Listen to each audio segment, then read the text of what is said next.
Hello guys. तो दोस्ती आज आप सबके बीच में बहुत सुंदर प्यारा सा दुल्हा गीत लेके आइल बनी। और दुल्हा गीत बहुत सुंदर बा, हंसा देवे वाला बा, मज़ेदार बा। तो दोस्त ज़रूर देखब जा।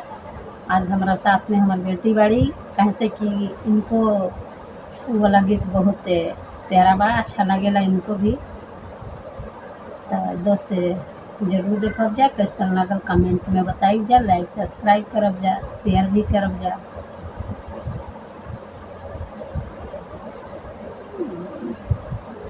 अरे चौका बैठल आहे, चौका बैठल दुल्हा रोवाले रे माई, रोवाले रे माई।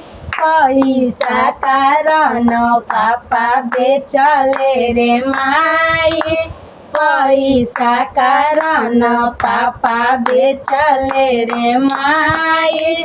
चौका बैठल आहे, चौका बैठल दुल्हन हंसली रे माई, हंसली रे माई। आज पापा नौकर खरीदले रे माई, आज पापा नौकर खरीदले रे माई।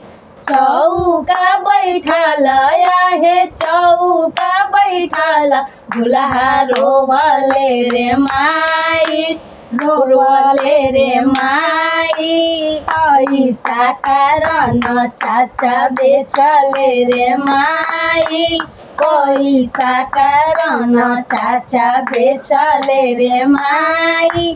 चौका बैठल आहे, चौका बैठल दुल्हन हंसली रे माई, हंसली रे माई। आज चाचा नौकर खरीदले रे माई, आज चाचा नौकर खरीदले रे माई।